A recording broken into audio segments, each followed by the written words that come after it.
कुछ रोज पहले DGISP आसिफ गफूर साहब ने एक प्रेस कॉन्फ्रेंस की थी जिसमें उन्होंने काफी सारी बातें की थी और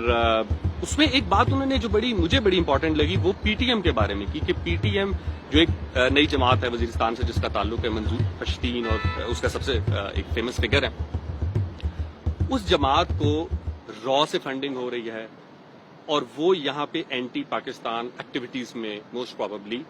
इन्वॉल्व हो सकती है और इसके उनके पास काफी स्ट्रांग एविडेंस है। अब मेरे जैसे आदमी को जब भी ये बात सुनने को मिलती है तो वो तो यही एक्सपेक्ट करता है कि जनाब DGISP कह रहे हैं तो कोई गलत बात तो नहीं कह रहे होंगे ना। इस पोस्ट पे कम से कम आदमी एक आम आदमी से तो बहुत ज्यादा नॉलेज रखता है, उनका इदारा ऐसा है, उनके पास एविडेंस भी होंगे, उनके पास सबूत भी होंगे, तभी उन्होंने ये बात की है। हमें आप पे मान है, हमें आप पे पूरा भरोसा है, लेकिन सवाल करने का हक तो हम ये रखते हैं ना कि जनाब क्या आप इस बात की गारंटी देंगे कि जिस जमात के बारे में आप आज ये बात कर रहे हैं कि उसको रॉ से फंडिंग होती है वो एक गद्दार जमात के तौर के ऊपर अवाम में देखी जा रही है, अगर मैं आज उसको गद्दार मान लूं तो चंद साल बाद आप अपनी ओपिनियन नहीं बदलेंगे, ये मीडिया अपनी ओपिनियन नहीं बदलेगा, ये पार्लियामेंट अपनी ओपिनियन नहीं बदलेगी। अगर आज मंजूर पश्तीन गद्दार है, मुझे बस एक छोटी सी गारंटी दे दें कि 20 साल बाद भी मंजूर पश्तीन गद्दार ही होगा,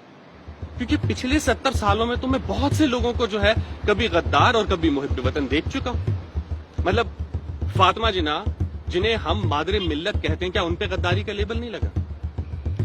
अकबर बुगटी जो सारी जिंदगी प्रो एस्टैब्लिशमेंट रहे, प्रो पाकिस्तान रहे, क्या उनके ऊपर गद्दारी का लेबल नहीं लगा? और एक फौजी ऑपरेशन में उनकी शहादत के बाद यानी आपने पहले उन्हें गद्दार कह के मार दिया और उसके बाद कोयटा और लाहौर के दरमियान में चलने वाली एक ट्रेन जिसका नाम कोयटा एक्सप्रेस है उसे आपने अकबर एक्सप्रेस कर दिया। क्या ये ओपिनियन की तब्दीली नहीं है? इल्ताफ हुसैन साहब के बारे में, MQM के बारे में तो बारहा हम मीडिया में देख चुके, डॉक्यूमेंट्रीज, प्रूफ, लोगों के इवन फांसी से पहले के बयानात के वो गद्दार हैं, लेकिन फिर भी क्या वो मुशर्रफ की हुकूमत में शामिल नहीं थे? उनकी बनाई हुई जमात क्या आज PTI के साथ हुकूमत में शामिल नहीं है? अगर ये सब गद्दार थे तो जिन्होंने इनको बनाया या जो इनके साथ रहे, क्या आप उन्हें भी गद्दार मानेंगे? क्या आप उन्हें भी दायरा तफ्तीश में लाएंगे? देखिए, सवाल करना मेरा हक है, मैं महज आपका नैरेटिव इसलिए भी तस्लीम नहीं करना चाहूंगा कि अभी पिछले दिनों मैं कुछ इंडियन शोज देख रहा था जहां पे जब भी कोई ये सवाल करता था ना कि यार कहां है F-16 जो इंडिया पाकिस्तान का जो गिरा है, इंडिया ने अगर गिराया है तो उसका कोई एविडेंस दे दें या बालाकोट के उसकी कोई एविडेंस दे दें, तो अक्सर इंडियन टीवी एंकर्स ये कह रहे थे कि जो हमारी फौज कह रही है हमें उस पे बिलीव है, हमें इंटरनेशनल मीडिया को सुनने की जरूरत नहीं है, हमें नासा को मानने की जरूरत नहीं है, हमें किसी की राय लेने की जरूरत नहीं।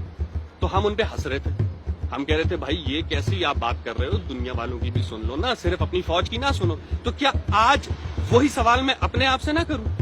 मंजूर पश्तीन को हम अपने मीडिया पे तो आने से रोक सकते हैं, लेकिन क्या वो वॉइस ऑफ अमेरिका पे या BBC पे नहीं आएगा? और क्या वॉइस ऑफ अमेरिका और BBC पाकिस्तान में नहीं देखे जाते? तो हमारे अवाम तक भी उसकी जो राय है, जो उसकी स्टोरी है, वो पहुंच तो रही है, तो उसे सामने आने दें और जो भी उसके बारे में एविडेंसेस हैं वो थ्रू प्रॉपर चैनल लेके जाएं। मैं नहीं चाहता कि वजीरिस्तान में वही कहानी चले जो कराची में चल चुकी है, जो बलूचिस्तान में चल चुकी है, जो KPK में चल चुकी है, जो इससे पहले वजीरिस्तान में एक मजहबी रूप में भी चल चुकी है ना। हमने 70 साल आप ही के एंगल से देखा है, अब एक बार आप हमारे एंगल से आके देखो।